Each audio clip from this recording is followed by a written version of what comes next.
Fighting in Space 2 is a video game released in 2017 before the world was a shithole it is today. Hamburger. Released by DICE EA, the same company that is very famous for Riding Champion, in which you own a horse and turn it into a Formula 1 car through many challenging races and by joining clubs. This game was a big hit and really loved by all the games download.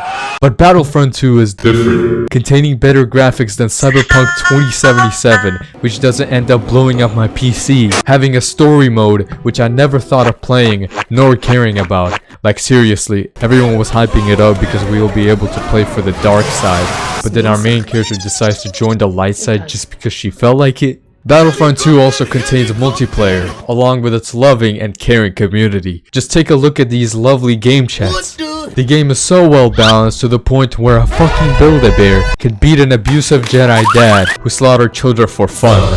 So in this video, I'll be reviewing every single villain in the game, going through the 5 stages of grief, and guessing your personality through your zodiac sign. So without further ado, enjoy this very engaging review video.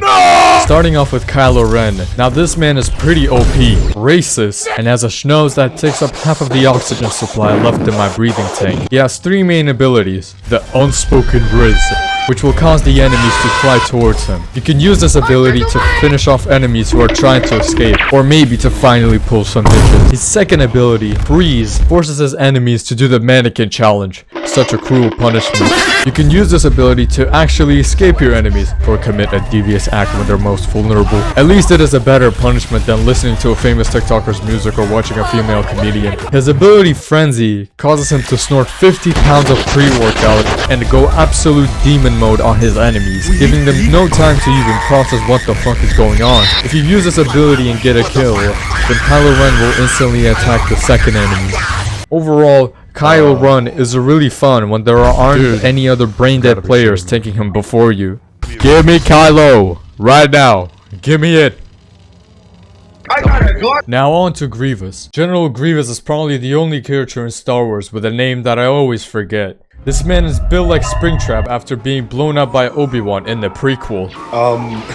When that Zaza fight back? He even has a skin that you can actually wear it, in which he is literally burning in agony. Unlike others, Grievous doesn't levitate down when he jumps. Instead, he just collapses down, which makes him look even more goofy. And probably has the most dramatic ass death in the entirety of Hollywood. Unrelenting Advance has Grievous activate additional 2 lightsabers and spin them, deflecting attacks and doing damage at the same time. He is also resistant to the Force while using this ability, except American explosives. Now you may think, oh, this is not so bad, until you learn that the only way to move your camera is with your keyboard and not your mouse. Might as well unbind this ability at this point. Claw Rush allows you to turn into a fucking spider. You can use this ability to make your enemies trip on oxygen and take damage. But even if that doesn't finish off your enemies and they try to run away, you can use his Thrust Surge ability to activate his true predator instincts and launch him into his enemies. What the? It's kinda crazy how a humanoid robot with asthma can move that fast. Up next is Bosk. Now Bosk is the character of all time. Having the most awkward victory pose, this zesty lizard is the only character in the game that takes actual skill.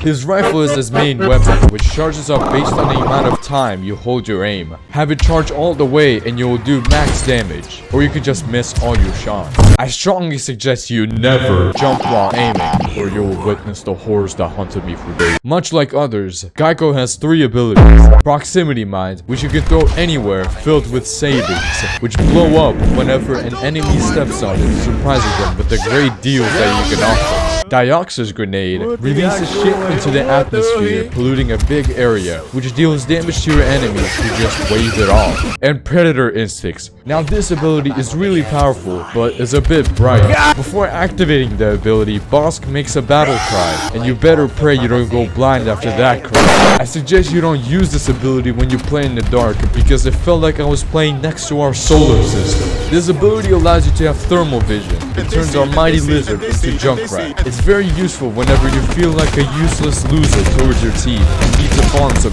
Now to the most forgettable character of all time, Captain Phasma. She's so forgettable that I was confused why she was even in the villain selection. Who the fuck is Captain Phasma? I never liked her, never cared about her. But in Battlefront 2, Oh boy. Captain Phasma is neither good or bad. She's just fucking annoying. She has a rifle which has the worst accuracy when you're not aiming, but when aimed in, it feels like a cheat code. One thing that I always wondered about people with capes is, does it ever get in the way? Well, EA answers my question, because every fucking time when I move around whilst aiming, this bitch-ass cape always covers my screen. Phasma's first ability, Staff Strikes, is a stick which she pulls out of her black hole. Get 3 hits and you will do more damage than a fucking lightsaber. Sentry Droid. Now Sentry Droid is where you become the biggest loser. Well, you see, most Phasma mains like to place the droid and camp it, and whenever you try to attack them, you get tased by the droid and can't move temporarily, giving the Phasma a massive chance to just shoot at your head. Trust me, I used to be a Phasma main, hence my autism and obesity. Survivor has her get extra health, which can be used whenever you are being ganged up on. Captain Phasma main should honestly be kept at a mental asylum because I almost lost my sanity playing as her. Much like the Battlefront community. Yeah, guys, this is it. Yeah, part 2 coming when it's finished. Yeah, subscribe, to stay, updated.